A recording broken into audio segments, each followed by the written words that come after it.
नमस्कार, मैं हुमायूं सिंह और आप देख रहे हैं नेक्स्ट टाइम न्यूज। बीते लोकसभा चुनाव में मायावती के साथ साथ कहीं ना कहीं भारतीय जनता पार्टी को बड़ा झटका लगा।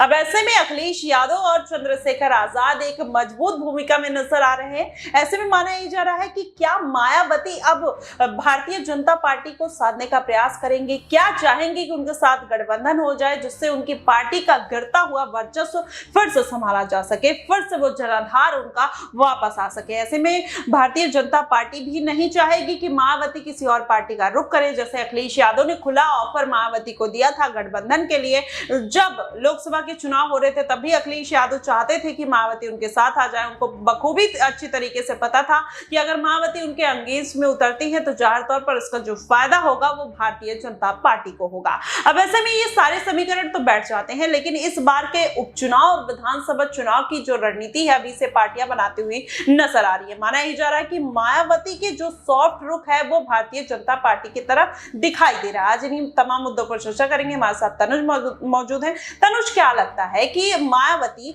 लगातार भारतीय जनता पार्टी की बी टीम होने का आरोप उनके ऊपर लगता हुआ नजर आया, ऐसे में पार्टी का जनाधार भी गिर रहा है। क्या कुछ ऐसे समीकरण बनते हुए दिखाई दे रहे हैं कि आने वाले दिनों में वो गठबंधन कर सकती हैं? क्योंकि ये बात तब निकल कर आ रही है जब आकाश आनंद से इंटरव्यू हुआ था बीबीसी का, तब भी उनसे ये पूछा गया था कि आप क्या भारतीय जनता पार्टी के साथ गठबंधन करेंगे या किसी अन्य पार्टी पर। तो उन्होंने बोला था कि अगर राजनीतिक फायदा लेना होगा तो हम जरूर करेंगे, लेकिन अपनी शर्तों के साथ करेंगे। क्या कुछ समीकरण नजर आते हैं? देखिए माही, मुझे ऐसा लगता है कि भारतीय जनता पार्टी के साथ बीएसपी पार्टी का गठबंधन मुझे नामुमकिन नजर आता है। इसके कारण यह है कि आरोप प्रत्यारोप का देखिए जो दौर है वो राजनीति में चलता रहता है। वो विपक्ष है वो आरोप लगाएगा और कहीं ना कहीं देखिए बात जो अखिलेश यादव ने कही, वोट अखिलेश यादव की कटे, उसमें कोई भी झूठ नहीं है। अगर बीएसपी के साथ गठबंधन होता तो शायद उत्तर प्रदेश में जो सीटें यहाँ पर अखिलेश यादव ने 37 जीती हैं वो शायद 60 में बदल सकती थी। कहा जाता है सीधे तौर पर 20 सीटों पर भारी नुकसान सिर्फ मायावती की वजह से अखिलेश यादव को झेलना पड़ा। लेकिन मैं ये समझता हूँ कि इसका मतलब ये नहीं कि आप किसी पार्टी को यहाँ पर दूसरे जो सत्ता में बैठी पार्टी है उसकी बी टीम के रूप में बताते हैं, ये गलत है। अगर आप किसी प्रदेश में, किसी राज्य में, यहाँ पर किसी शहर में चुनाव लड़ते हैं और मान लीजिए आपकी वजह से यहाँ पर फायदा बीजेपी को पहुंच जाए, तो क्या फिर अखिलेश यादव यहाँ पर बी टीम के रूप में काम करते नजर आए?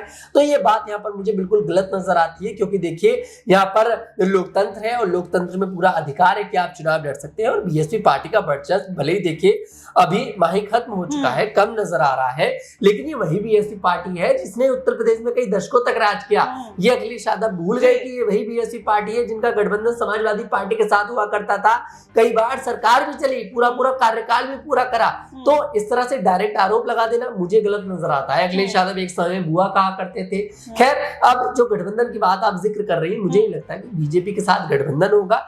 जरूर एक समय आएगा, जैसे आपने कहा था कि आकाश आनंद ने कहा कि अगर लगेगा, लगता है, पर मुझे नहीं लगता कि बीजेपी। तो क्या आपको लगता है कि इंडिया गठबंधन के साथ गठबंधन? हाँ, इंडिया गठबंधन के साथ देखिए लोकसभा के चुनावों में सभी को पता था कि स्थिति क्या हो सकती है पहले ही।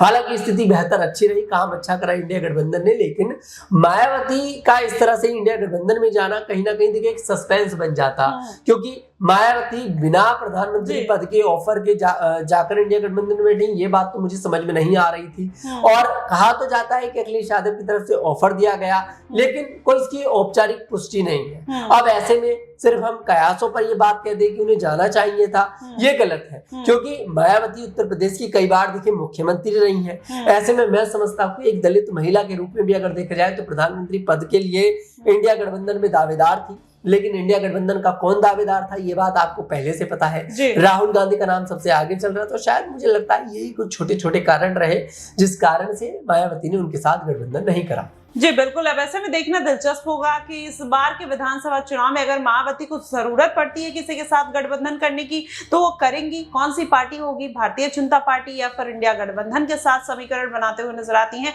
आपको क्या कुछ लगेगा, आप हमें कमेंट बॉक्स में जरूर बताएगा। फिलहाल के लिए बस इतना ही। देश और दुनिया की तमाम खबरों के लिए हमारे साथ बने रहिएगा नेक्स्ट टाइम न्यूज पर।